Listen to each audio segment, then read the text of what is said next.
அன்று குலதெய்வத்தை நம் மனதார நினைத்தால் நமக்கு இருக்கக்கூடிய பிரச்சனைகளும் தீரும். அது மட்டும் இல்ல, அம்பால நம்ம வழிபடுவதன் மூலமும் நமக்கு என்ன சிறப்புகள் இருக்குன்றதை இந்த பதிவில் நான் சொல்லியிருக்கேன். அதுக்கு முன்னாடி இந்த சேனலை நீங்க முதல் முறையா பாக்குறீங்க அப்படின்னா சப்ஸ்கிரைப் பண்ணிக்கோங்க, பக்கத்தில் இருக்க பெல் பட்டனையும் கிளிக் பண்ணிக்கோங்க.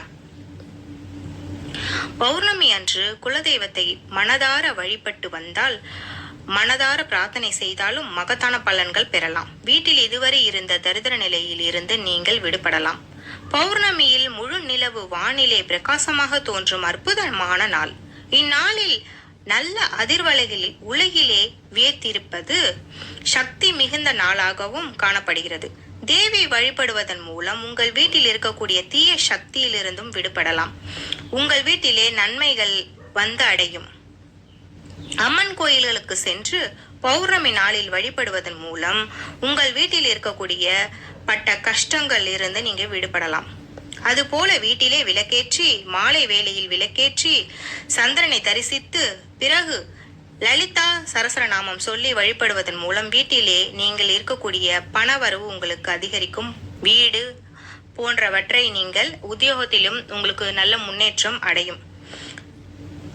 இந்த பூஜையை நீங்க பௌர்ணமி அன்று அம்பாளை நினைத்து நீங்கள் கோயிலும் வழிபடலாம். இல்ல வீட்டில் இருந்தபடியே அம்பாளை நினைத்து நீங்க வழிபடுவதன் மூலம் கணவன் மனைவியும் ஒற்றுமையாக இருப்பார்கள். நல்ல ஒரு நெய்வேத்தியம் வைத்து நீங்கள் பூஜை செய்யலாம். முக்கியமான ஒன்று, பௌர்ணமி நாளிலே குலதெய்வ வழிபாடு மிக மிக முக்கியமான ஒன்று. இந்த நாளிலே குலதெய்வ கோயிலுக்கு அருகில் இருந்தால் ரொம்ப நல்லதுங்க. கோயில் பக்கத்திலே இருந்தால் நீங்கள் பௌர்ணமிக்கு சென்று நீங்க வழிபடுவது நல்லது. நன்மைகளும் வாரி வழங்கும். தம்பதிகள் ஒற்றுமையாக இருப்பார்கள். குலதெய்வம் பூர்வீக கிராமத்திலேயோ இல்ல வெளியூர்லயோ இருந்தாலும் பரவாயில்ல.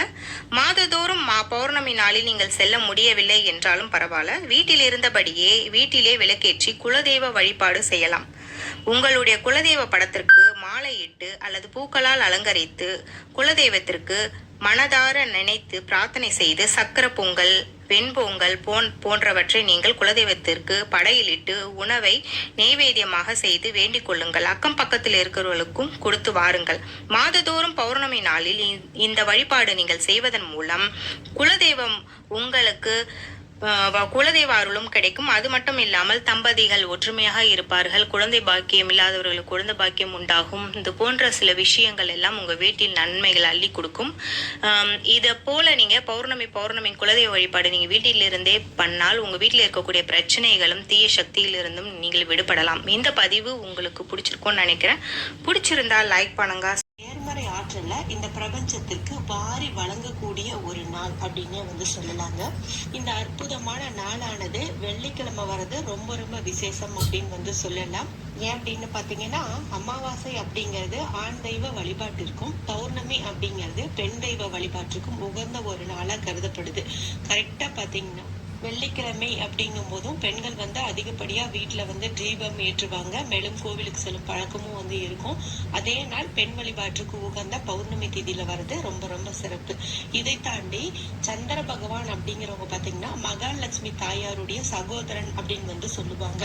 அப்ப சகோதரன் சகோதரி அப்படிங்கிற ஒரு சேர்க்கையை இங்க நமக்கு அமைஞ்சிருக்குது. இவை தாண்டி இன்னைக்கு 15 அப்படிங்கிற எண் பாத்தீங்கன்னா சுக்கிர பகவானுக்கு உரிய 6ங்கிற சேர்க்கையை நமக்கு கொடுக்குது. இத்தனையும் சேர்ந்து சிறப்போட இருக்கிறதுனால இந்த நாள்ல குளிக்கக்கூடிய தண்ணீர்ல ஒரு பொருளை நான் சேர்த்து குளிக்க சொல்லி நேற்று ஒரு வீடியோ போட்டிருந்தேன். அந்த வீடியோவை லேட்டா பாக்குறவங்க அது போல தண்ணீரை ரெடி பண்ணிட்டு முகம் கை காலை கழுவிக்கிட்டாவே போதும். இந்த நாளுக்குண்டான பலன்கள்